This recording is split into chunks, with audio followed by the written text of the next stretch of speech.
ಪೂಜ್ಯಾಯ ರಾಘವೇಂದ್ರಾಯ ಸತ್ಯಧರ್ಮ ರಥಾಯ ಚ ಭಜತಾಂ ಕಲ್ಪವೃಕ್ಷಾಯ ನಮತಾಂ ಕಾಮಧೇನುವೆ. ನನ್ನ ಸಮಸ್ತ ಗುರುಗಳಿಗೂ ಕೂಡ ವಂದನೆಗಳನ್ನ ಅರ್ಪಿಸ್ತಾ ಬೀಟ್ಸ್ ಆಫ್ ಇಂಡಿಯಾ ಕನ್ನಡ ಚಾನೆಲ್ನ ವೀಕ್ಷಕರೆಲ್ಲರಿಗೂ ಕೂಡ ವಿಭಾ ಶೆಟ್ಟಿ ಮಾಡುವ ನಮಸ್ಕಾರಗಳು. ಈ ದಿನ ಅಂದರೆ 31/10/2025 ಶುಕ್ರವಾರದ ದಿನ. ಇವತ್ತಿನ ದಿವಸ ಧನಿಷ್ಠ ನಕ್ಷತ್ರವಿರಲಿದೆ.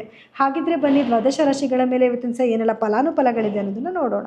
ಮೇಷರಾಶಿಯವರಿಗೆ ಚಂದ್ರನು ಇವತ್ತು ನಿಮ್ಮ 11ನೇ ಮನೆಯಲ್ಲಿ ಸಂಚಾರ ಮಾಡ್ತಾ ಇರೋದ್ರಿಂದ ಇವತ್ತಿನ ದಿವಸ ನೀವೇನಾದರೂ ಒಂದು ಪ್ರಮುಖವಾದ ನಿರ್ಧಾರಗಳನ್ನ ತಗೋಬೋದು. ಆ ಕೆಲಸದಲ್ಲಿ ಖಂಡಿತವಾಗ್ಲೂ ನಿಮಗೆ ಸಕ್ಸಸ್ ಆಗುತ್ತೆ. ಹಾಗೆ ನಿಮ್ಮ ಹಿರಿಯರನ್ನ ಭೇಟಿ ಮಾಡುವಂಥದ್ದು, ಅವರಿಂದ ನಿಮಗೆ ಏನಾದರೂ ಒಂದು ಶುಭವಾದ ಸುದ್ದಿಗಳನ್ನ ಕೇಳುವಂಥ ಒಂದು ದಿನ ಇದಾಗಿರುತ್ತೆ. ಸೊ ಹಾಗಾಗಿ ಇವತ್ತಿನ ದಿವಸ ನೀವೇನು ಪರಿಹಾರ ಮಾಡ್ಕೊಬೇಕು ಅಂತಂದರೆ, ಇವತ್ತು ನೀವು ಸುಬ್ರಹ್ಮಣ್ಯ ಸ್ವಾಮಿಯ ಆರಾಧನೆ ಮಾಡೋದ್ರಿಂದ ಅಥವಾ ಆಂಜನೇಯ ಸ್ವಾಮಿಯ ಆರಾಧನೆ ಮಾಡೋದ್ರಿಂದ ಕೂಡ ಇವತ್ತು ನಿಮಗೆ ಮತ್ತಷ್ಟು ಶುಭವಾಗಲಿದೆ. ಇನ್ನು ವೃಷಭ ರಾಶಿಯವರಿಗೆ ಚಂದ್ರನು ನಿಮ್ಮ 10ನೇ ಮನೆಯಲ್ಲಿ ಸಂಚಾರ ಮಾಡ್ತಾ ಇರೋದ್ರಿಂದ ಇವತ್ತಿನ ದಿವಸ ನಿಮ್ಮ ವ್ಯವಹಾರಕ್ಕೆ ಸಂಬಂಧಪಟ್ಟಿರುವಂಥ ಕೆಲವು ಕೆಲಸಗಳನ್ನ ಮಾಡುವಂಥದ್ದಾಗಿರ್ಬೋದು, ಅಥವಾ ಅದಕ್ಕೋಸ್ಕರ ನೀವೇನಾದರೂ ಸ್ವಲ್ಪ ಬೇಕಾಗಿರೋ ವಸ್ತುಗಳನ್ನ ಖರೀದಿ ಮಾಡುವಂಥದ್ದಾಗಿರ್ಬೋದು, ಅಥವಾ ನಿಮ್ಮ ಕೆಲಸನ ಇನ್ನೂ ಡೆವಲಪ್ಮೆಂಟ್ ಮಾಡಬೇಕು ಅನ್ನೋದ್ರ ಬಗ್ಗೆ ವಿಚಾರ ಮಾಡೋದಾಗಿರ್ಬೋದು, ಅವೆಲ್ಲ ಆಗುವಂಥ ಒಂದು ದಿನ ಆಗಿರುತ್ತೆ. ಹಾಗೆ ವ್ಯವಹಾರ ನಿಮಿತ್ತವಾಗಿ ನೀವು ಹೊರಗಡೆ ಟ್ರಾವೆಲ್ ಮಾಡುವಂಥದ್ದಾಗಿರ್ಬೋದು, ಅದರಿಂದ ನಿಮಗೊಂದೊಳ್ಳೆ ಯಶಸ್ಸು ಕೂಡ ನಿಮಗೆ ಸಿಗುವಂಥ ದಿನ ಇದಾಗಿರುತ್ತೆ. ಹಾಗೆ ನಿಮ್ಮ ಹಿರಿಯ ಅಧಿಕಾರಿಗಳಿಂದ ನಿಮಗೆ ಪ್ರಶಂಸೆ ಸಿಗುವಂಥ ಒಂದು ದಿನ ಕೂಡ ಇದಾಗಿರುತ್ತೆ. ಸೊ ನೀವೇನು ಇವತ್ತು ಪರಿಹಾರ ಮಾಡ್ಕೊಬೇಕು ಅಂತಂದರೆ, ಇವತ್ತು ನೀವು ಆಂಜನೇಯ ಸ್ವಾಮಿಯ ಆರಾಧನೆ ಮಾಡೋದ್ರಿಂದ ಅಥವಾ ಅವರ ದೇವಸ್ಥಾನಕ್ಕೆ ಹೋಗಿ ಭೇಟಿ ಮಾಡಿ ಬರೋದ್ರಿಂದ ಕೂಡ ಇವತ್ತು ನಿಮ್ಮ ಕೆಲಸದಲ್ಲಿ ಮತ್ತಷ್ಟು ನಿಮಗೆ ಯಶಸ್ಸು ಸಿಗಲಿದೆ. ಇನ್ನು ಮಿಥುನ ರಾಶಿಯವರಿಗೆ ಚಂದ್ರನು ನಿಮ್ಮ 9ನೇ ಮನೆಯಲ್ಲಿ ಸಂಚಾರ ಮಾಡ್ತಾ ಇರೋದ್ರಿಂದ ಇವತ್ತಿನ ದಿವಸ ನಿಮಗೆ ಒಂದು ಶುಭವಾದ ದಿನ ಅಂತಲೇ ಹೇಳ್ಬೋದು. ನಿಮ್ಮ ಅಧಿಕಾರಿಗಳಿಂದ ನಿಮಗೆ ಪ್ರಶಂಸೆ ಸಿಗುವಂಥದ್ದು, ಅಥವಾ ನಿಮ್ಮ ಒಂದು ಡೆವಲಪ್ಮೆಂಟ್ನ ನೋಡಿ ಜನಗಳು ನಿಮ್ಮನ್ನ ಹೊಗಳೋ ಅಂಥದ್ದು, ಅಥವಾ ಒಂದು ಖುಷಿಯಾದ ಒಂದು ವಾತಾವರಣ ಆಗುವಂಥ ಒಂದು ದಿನ ಆಗಿರುತ್ತೆ. ನೀವು ಯಾರಾದರೂ ಇವತ್ತು ಗುರು ಹಿರಿಯರನ್ನ ಒಂದು ಭೇಟಿ ಮಾಡುವಂಥದ್ದು, ಅವರ ಆಶೀರ್ವಾದ ತಗೊಳ್ಳೋ ಅಂಥದ್ದು, ಅಥವಾ ಏನೇ ಕೆಲಸ ಮಾಡ್ತಾಯಿದ್ರು ಅಂದರೂ ಕೂಡ ಆ ಕೆಲಸದಲ್ಲಿ ನಿಮಗೆ ಖಂಡಿತವಾಗ್ಲೂ ಯಶಸ್ಸು ಸಿಗುತ್ತೆ. ಸೊ ನೀವೇನಿವತ್ತು ಪರಿಹಾರ ಮಾಡ್ಕೊಬೇಕು ಅಂತಂದರೆ, ಇವತ್ತು ನೀವು ಈಶ್ವರನ ಧ್ಯಾನ ಮಾಡೋದ್ರಿಂದ ಹಾಗೂ ದೇವಸ್ಥಾನಕ್ಕೆ ಭೇಟಿ ಮಾಡೋದ್ರಿಂದ ಇವತ್ತಿನ ದಿವಸ ನಿಮಗೆ ಮತ್ತಷ್ಟು ಶುಭವಾಗಲಿದೆ. ಇನ್ನು ಕಟಕ ರಾಶಿಯವರಿಗೆ ಚಂದ್ರನು ನಿಮ್ಮ 8ನೇ ಮನೆಯಲ್ಲಿ ಸಂಚಾರ ಮಾಡ್ತಾ ಇರೋದ್ರಿಂದ ಇವತ್ತಿನ ದಿವಸ ಸ್ವಲ್ಪ ನಿಮಗೆ ಮೂಡ್ ಸ್ವಿಂಗ್ ಆಗುವಂಥದ್ದು, ಏನಾದರೂ ಕೆಲಸಗಳನ್ನ ಕರೆಕ್ಟಾಗಿ ಡಿಸಿಷನ್ ತೊಗೊಳಕ್ಕೆ ಆಗದೇ ಇರೋವಂಥದ್ದು, ಅಥವಾ ಅನಿರೀಕ್ಷಿತವಾದ ಖರ್ಚುಗಳು ಬರುವಂಥದ್ದು, ಅಂದರೆ ನಿಮ್ಮ ಆರೋಗ್ಯಕ್ಕೆ ಸಂಬಂಧಪಟ್ಟಿದ್ದಾಗಿರ್ಬೋದು, ಅಥವಾ ಮನೇಲಿ ಅದನ್ನು ವಸ್ತುಗಳು ಹಾಳಾಗಿ ಅದನ್ನು ರಿಪೇರಿ ಮಾಡ್ಸೋಕ್ಕಾಗಿರ್ಬೋದು, ಅಥವಾ ನಿಮ್ಮ ವಾಹನಗಳಿಗೆ ಏನಾದರೂ ಸ್ವಲ್ಪ ರಿಪೇರಿ ಮಾಡೋಕ್ಕೋಸ್ಕರನೋ ಅಥವಾ ಅದನ್ನು ಸರ್ವಿಸ್ ಬಿಡಬೇಕು ಅಂತಲೂ ಕೆಲವು ಖರ್ಚುಗಳು ಅನಿರೀಕ್ಷಿತವಾಗಿ ನಿಮಗೆ ಎದುರಾಗುವಂಥ ಸಾಧ್ಯತೆಗಳು ಜಾಸ್ತಿ ಇರುತ್ತೆ. ಸೊ ನೀವೇನಿವತ್ತು ಪರಿಹಾರ ಮಾಡ್ಕೊಬೇಕು ಅಂತಂದರೆ, ಇವತ್ತು ನೀವು ಗಣಪತಿಯ ಧ್ಯಾನ ಮಾಡೋದ್ರಿಂದ ಅಥವಾ ಗಣಪತಿಗೆ 21 ಗರಿಕೆ ಹುಲ್ಲು ಕೊಡೋದ್ರಿಂದ ಇವತ್ತಿನ ದಿವಸ ಬರೋ ನೆಗೆಟಿವಿಟಿನ ಖಂಡಿತವಾಗ್ಲೂ ನೀವು ತಪ್ಪಿಸ್ಬೋದು.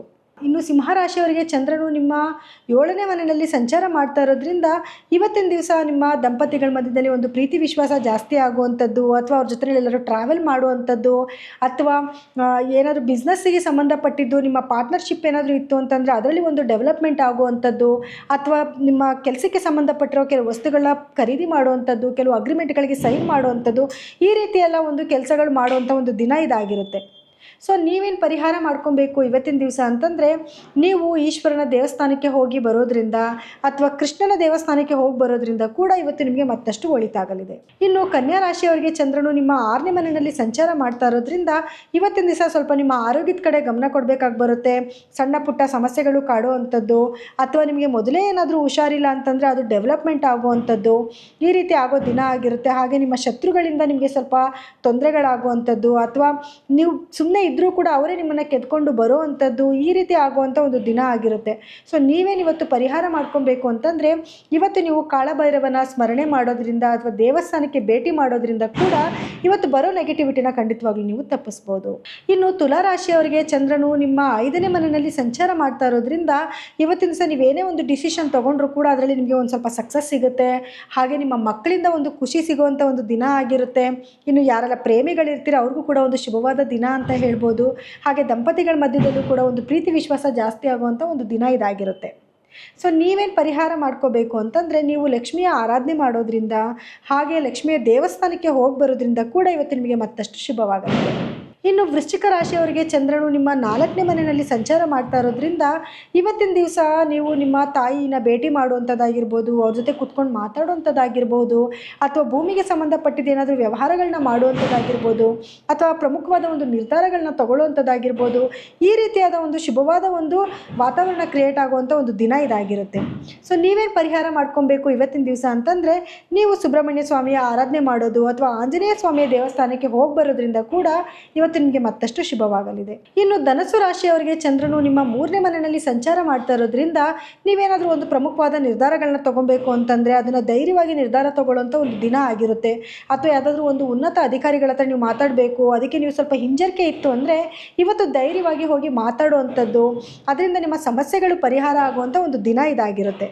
ಸೊ ನೀವೇನು ಪರಿಹಾರ ಮಾಡ್ಕೊಬೇಕು ಇವತ್ತಿನ ದಿವಸ ಅಂತಂದರೆ ಗುರುಗಳ ಧ್ಯಾನ ಮಾಡೋದ್ರಿಂದ ಅಥವಾ ಮನೆಯಲ್ಲೇ ಕುತ್ಕೊಂಡು ನೀವು ಗುರುಗಳ ಸ್ಮರಣೆ ಮಾಡೋದ್ರಿಂದ ಕೂಡ ಇವತ್ತು ನಿಮಗೆ ಮತ್ತಷ್ಟು ಶುಭವಾಗಲಿದೆ. ಇನ್ನು ಮಕರ ರಾಶಿಯವರಿಗೆ ಚಂದ್ರನು ನಿಮ್ಮ 2ನೇ ಮನೆಯಲ್ಲಿ ಸಂಚಾರ ಮಾಡ್ತಾ ಇರೋದ್ರಿಂದ ಇವತ್ತು ನಿಮಗೆ ಆರ್ಥಿಕವಾಗಿ ಸ್ವಲ್ಪ ಮುನ್ನಡೆ ಆಗಿರುತ್ತೆ, ನಿಮ್ಮ ಕೆಲಸದಲ್ಲಿ ಯಶಸ್ಸು ಆಗಿರುತ್ತೆ, ಅಥವಾ ನೀವು ಮಾಡ್ತಿರೋ ವ್ಯಾಪಾರದಲ್ಲಿ ಇವತ್ತು ಸ್ವಲ್ಪ ಅಭಿವೃದ್ಧಿ ಜಾಸ್ತಿ ಆಗುವಂಥದ್ದು, ಅಥವಾ ನೀವು ಮಾಡೋ ಕೆಲಸದಲ್ಲಿ ಸ್ವಲ್ಪ ಡೆವಲಪ್ಮೆಂಟ್ ಆಗುವಂಥದ್ದು, ಅಥವಾ ಇನ್ನೊಂದೇನೋ ಬ್ರಾಂಚ್ ಮಾಡಬೇಕು ಅಂತ ಯೋಚನೆ ಮಾಡುವಂಥದ್ದು, ಈ ರೀತಿಯಾದ ಒಂದು ಶುಭವಾದ ದಿನ ಅಂತಲೇ ಹೇಳ್ಬೋದು.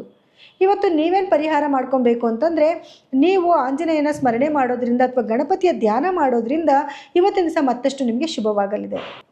ಇನ್ನು ಕುಂಭರಾಶಿಯವರಿಗೆ ಚಂದ್ರನು ನಿಮ್ಮ ರಾಶಿನಲ್ಲೇ ಸಂಚಾರ ಮಾಡ್ತಾ ಇರೋದ್ರಿಂದ ಇವತ್ತಿನ ದಿವಸ ಸ್ವಲ್ಪ ನಿಮಗೆ ಮೂಡ್ ಸ್ವಿಂಗ್ ಆಗುವಂಥ ದಿನ ಆಗಿರುತ್ತೆ.